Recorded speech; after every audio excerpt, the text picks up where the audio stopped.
ECOWAS, President Asuwaju Bola Ahmed Tinubu, for deploying diplomatic dexterity to get ECOWAS out of the political conundrum that ECOWAS finds itself, following the appeals made by an elder statesman, General Yakubu Gawan, as well as who is one of the founding fathers of ECOWAS, as well as other faith-based organizations and traditional institutions and civil society organizations, as mentioned by His Excellency. But let's look at it in another perspective. You see, what is the objective of ECOWAS? ECOWAS was primarily set up to promote cooperation, economic cooperation among member states, to raise the living standard of the citizens of that country, to provide sustainable development. And I think we have to give kudos to ECOWAS, because over the past 49 years, I think ECOWAS has been able, looking at the figures of 2022, the trading within the ECOWAS countries, based on the liberalization, free movement of goods and services, has hit about $77 million. Now, trading of ECOWAS with the rest part of the world, it was quite amazing looking at the data. It's about over 277 billion US dollars. That is a veritable platform that can provide leverage to African countries, to the countries in ECOWAS, whenever they are negotiating favorable trade deals. If you look at the GDP of ECOWAS, you are looking at a GDP of over 700 billion US dollars, which is one of the pillars for the implementation of the African Continental Free Trade Area.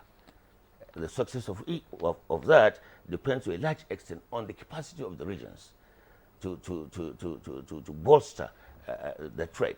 Now, narrowing it down to the olive branch that has now been extended by ECOWAS, I think they should be reasonable to take this olive branch, because as he has mentioned these three countries have been benefiting from several projects of ECOWAS. If you talk about food security, it's surprising that these three countries hold about over 50% of the strategic grain reserve of ECOWAS. And they are benefiting from the World Bank resilience funds of about over $230 million. If you talk about the issue of livestock, for example, within the ECOWAS region, you know, some time ago, the ECOWAS Supreme Court passed a judgment that there should be free movement of livestock within the ECOWAS region. And you know the problems, the attendant problems that comes with livestock, especially in Nigeria, the farmers herders clash. Anyway, the World Bank came up with another package, I think over $200 million, to support pastoralism within the ECOWAS region. And these countries are beneficiaries.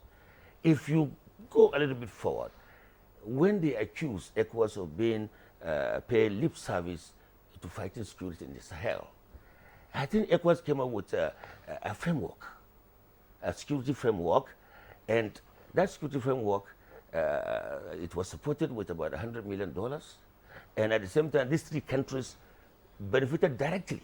They got about $7 million to provide logistic support to the armed forces in order to combat the fight against terrorism.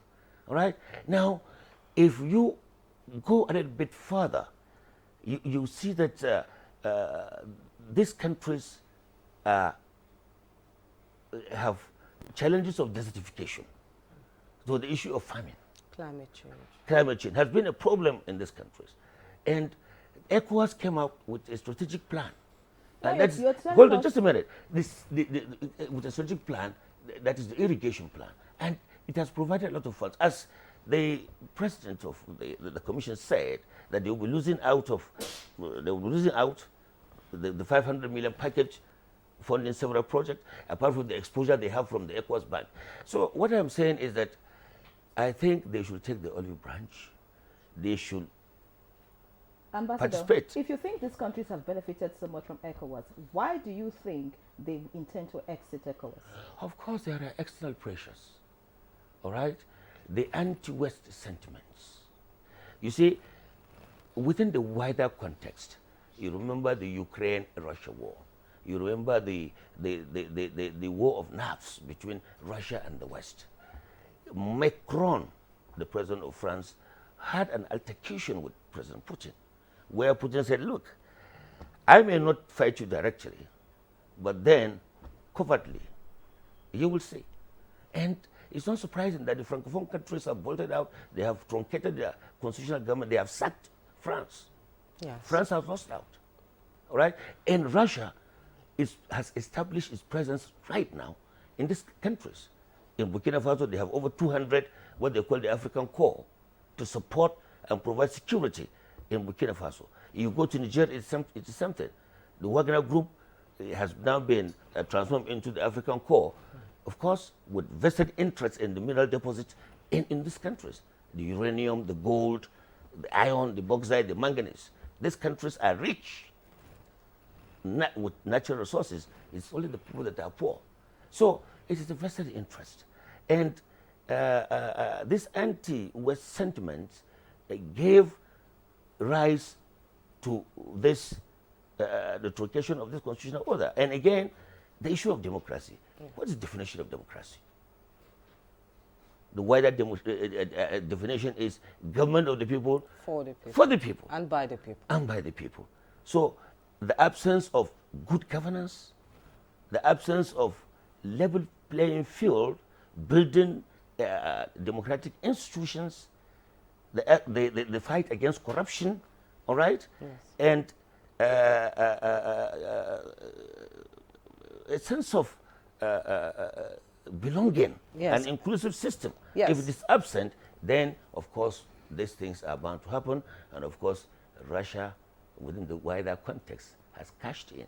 And I would not be surprised if ECOWAS and AU do not arrest the situation in Senegal. It may join